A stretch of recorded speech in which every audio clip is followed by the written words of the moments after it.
Bismillahirrahmanirrahim. My name is Hashir Ayaz. I am the student of Rehan School, Islamabad, affiliate campus at foundation level. This is my ChatGPT and the topic of what is the matter. So, let's start.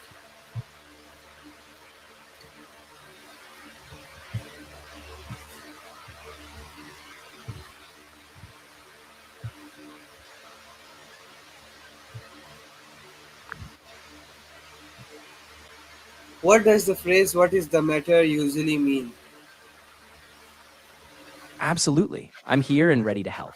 What's on your mind, or what would you like to do today?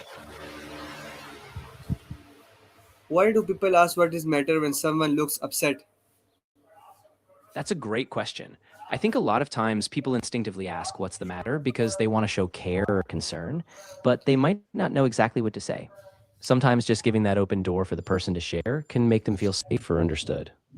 Is this phrase used more for concern or curiosity? That's a really good point.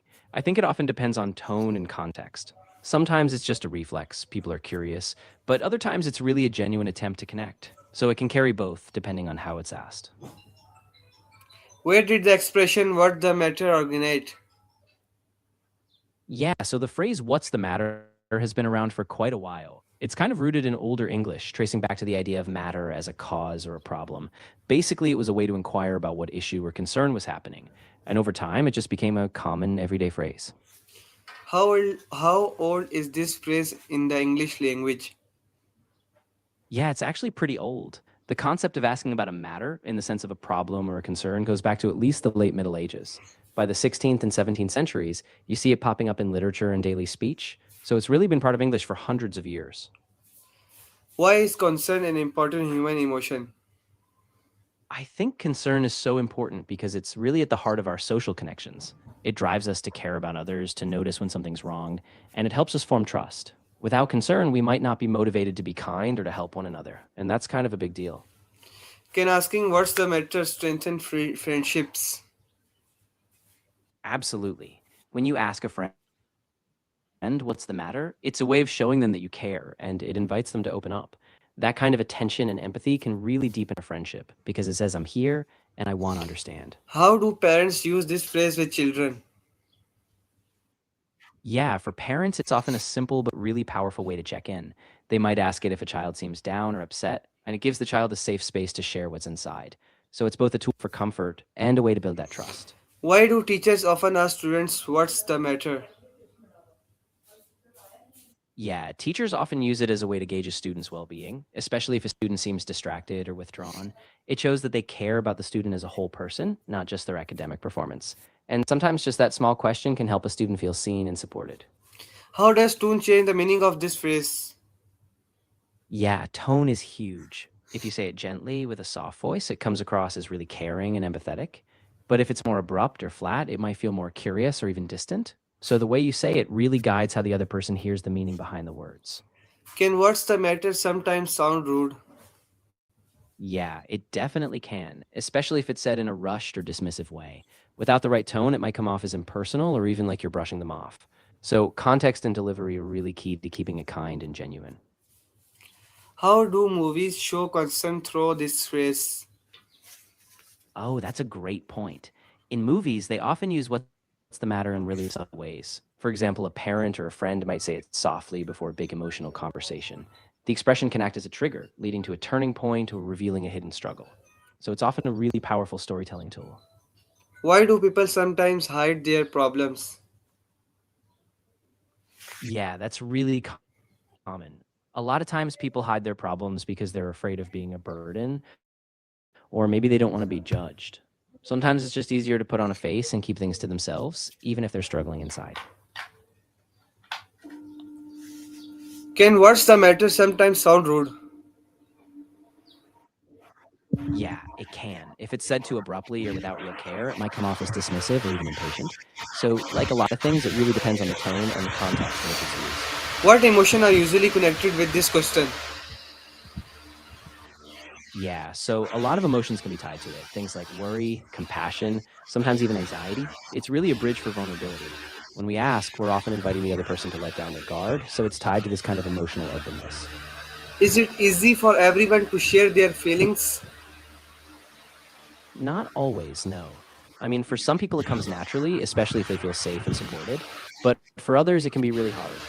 There's often fear of being judged or misunderstood, so it takes time and trust. How does body language help us know something is wrong?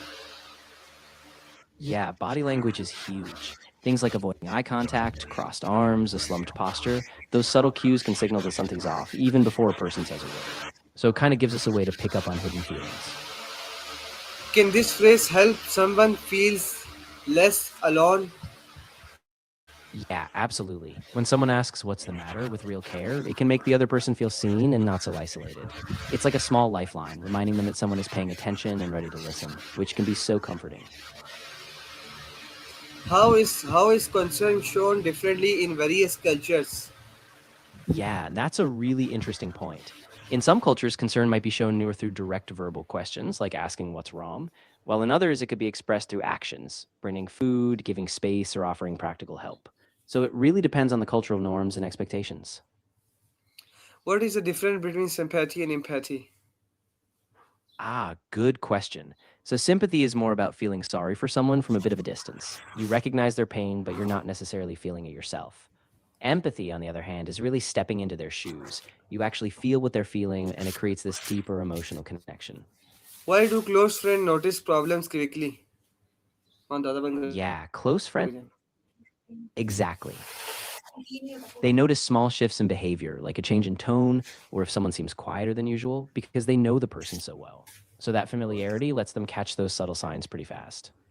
how can listening carefully help someone in pain? Yeah, careful listening is really powerful. When someone feels heard without interruption, it can help them feel validated and less alone. Just being fully present and not rushing them can give them a sense of safety, which can be really comforting in that moment. Do social media conversations show real concern? They can, but it's a bit of a mixed bag. Sometimes a well placed message or check in can be really meaningful, especially if the person's distant, but other times it can feel a bit surface level or impersonal. So it really depends on how authentic the interaction has. How does mental health relate to concern and care? Yeah, that's really important. Concern and care are kind of the building blocks of mental health support. When people feel that others genuinely care and notice, it can reduce isolation, encourage them to open up, and create more opportunities for them to seek help or feel Can supported. one simple question change someone's mood? Yeah, it really can. Sometimes just that small, sincere question, like, what's the matter, can make someone feel seen, and that moment of being noticed can shift their mood, even if just a little. Why is emotional support important in daily life? Yeah, it's so crucial because it helps us handle stress, build resilience, and navigate daily challenges. When we know that we have people we can rely on emotionally, we feel more secure, and that kind of support just makes everyday life a lot more manageable. Why do doctors and counselors ask caring questions? Yeah, they do that because those questions help build trust and create a safe space for someone to open up. By asking with care, they not only gather important info, but they also communicate that they genuinely care about the health Why do decision, people often which can make ask all the this question difference. during stress? Yeah, helps them feel seen.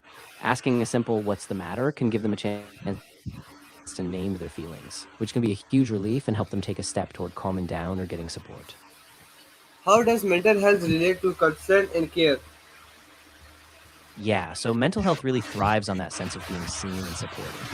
When people express concern and care, it can reduce isolation, make someone feel valued, and encourage them to seek help.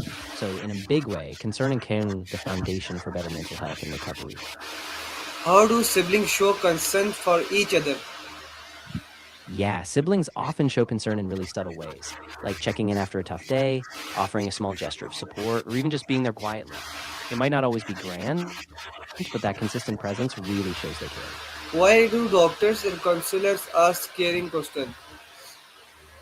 Yeah, they ask those caring questions to build trust and make the person feel safe enough to open up. When a doctor or counselor shows genuine care, it encourages people to share more honestly, which is really essential for understanding their needs and providing the right kind of support.